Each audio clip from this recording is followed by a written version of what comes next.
Bom, começando o nosso explainer de hoje, a gente já vai mergulhar direto num mistério médico que é, sem exagero, alucinante.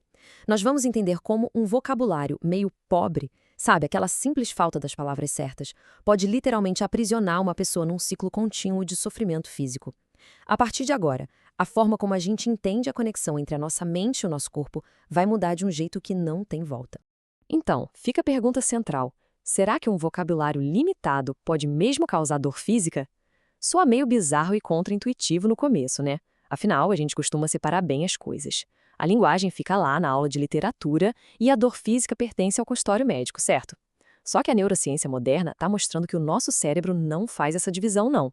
E a grande questão que vai guiar a nossa análise é exatamente essa. As palavras que nós conhecemos podem mesmo ditar a dor que o nosso corpo sente. Para ilustrar isso, imagina só a seguinte cena. Duas pessoas passam pela exata mesma situação estressante lá no trabalho. A pessoa da esquerda sente o sangue ferver, saca a injustiça na hora e pensa: eu estou com raiva. Beleza, emoção processada. Já a pessoa da direita, passando pelo mesmíssimo estresse, em vez de sentir raiva, é atingida por uma dor de estômago terrível e inexplicável do nada.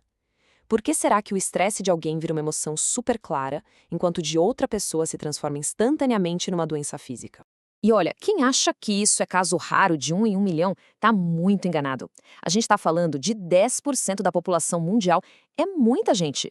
1 em cada 10 pessoas vive essa realidade na pele, o que torna esse fenômeno algo incrivelmente comum, mas, por outro lado, ainda muito incompreendido pela maioria de nós. O grande culpado dessa história toda tem um nome: alextimia. E só para deixar bem claro, não estamos falando de alguém engolindo choro ou reprimindo uma emoção de propósito, tá? É uma condição onde o sistema conceitual emocional da pessoa é, digamos, severamente empobrecido. É como viver numa prisão invisível. A simples falta desses conceitos impede que a pessoa consiga processar ou sequer perceber estados sutis da própria mente. O desconforto tá lá, a emoção tá borbulhando, mas simplesmente não existem palavras para categorizar isso. O que nos leva à nossa parte 1, a linguagem desaparecida ou cegueira experiencial. Vamos entender de perto o que acontece quando a nossa mente simplesmente não tem as ferramentas básicas para ler o que o nosso corpo está dizendo. Tem uma frase da brilhante neurocientista Lisa Feldman Barrett que mata a charada e serve como pilar da nossa conversa. Ela diz: sem conceitos, você é experiencialmente cego. O ponto alto aqui é entender que as emoções não são coisas passivas que caem do céu e acontecem com a gente. Elas são construções ativas. O nosso cérebro monta essas emoções usando experiências passadas e, principalmente, usando os nossos conceitos. Sem eles, as sensações internas viram só um ruído físico sem sentido. Pensa no cérebro como um grande arquiteto trabalhando em tempo real. A cada milissegundo, ele está ali, suando a camisa para dar sentido a uma verdadeira tempestade de sensações. Coração batendo rápido, respiração curta, suor, calafrio, o cérebro precisa aprender uma linguagem emocional para traduzir toda essa comoção física bruta em um sentimento que faça sentido. Ele constrói a nossa realidade emocional no exato momento em que ela está rolando. Parte 2. O construtor cego, interpretando o corpo. Mas a grande sacada é: o que rola quando esse arquiteto genial tenta construir uma emoção, mas abre a caixa de ferramentas e vê que ela está completamente vazia? Ao colocar essas reações biológicas lado a lado, a gente percebe como aquela ilusão de que uma sensação física tem um significado único cai por terra na mesma hora. Imagina um coração acelerado e um aperto no peito. Para quem tem um vocabulário emocional rico, o cérebro rapidamente rotula isso como ansiedade antes de uma reunião importante ou até empolgação, né? Mas para quem tem alexitimia, sem esse conceito prontinho, a mesmíssima palpitação pode ser aterrorizante. O cérebro interpreta como um possível ataque cardíaco. Ou então uma decepção amorosa vira apenas uma dor gástrica pura. É a mesma biologia sendo traduzida por dicionários completamente diferentes. Parte 3. O corpo como mensageiro, quando a emoção se torna dor. E é aqui que a coisa fica bem séria, porque o preço de não ter esse dicionário interno é muito, muito alto.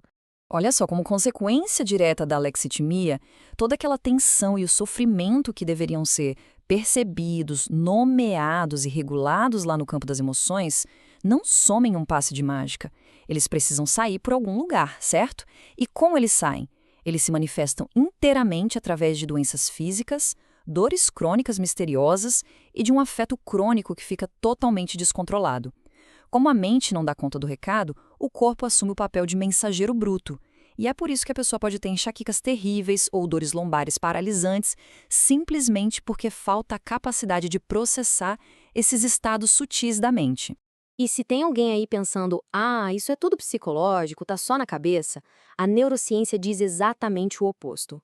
A interocepção, que é como o cérebro monitora o tal orçamento de energia do corpo, e a nocicepção, que é o processamento da dor, literalmente dividem a mesma rede neural lá dentro. O que isso quer dizer? Quer dizer que, se o sistema emocional está bagunçado, o cérebro amplifica os sinais e engana a si mesmo, sentindo dor de dano tecidual de verdade, quando na real a pessoa está apenas passando por um momento de afeto muito desagradável.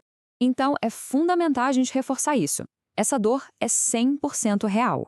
Ninguém está inventando o sintoma, não é frescura. Quando as previsões internas do cérebro falham na hora de regular o estado físico, usando conceitos emocionais, os nervos começam a disparar alertas de dor genuínos. A mente e o corpo estão tão absurdamente entrelaçados que a ausência de uma única palavra pode, sem brincadeira, se materializar como uma agulhada nas suas costas. Mas calma, tem luz no fim do túnel. Parte 4. A fuga. Granularidade emocional. Existe uma porta de saída para essa prisão e é uma solução brilhante, super dinâmica e baseada em como a nossa própria biologia funciona. A grande chave de fuga tem nome e sobrenome: granularidade emocional.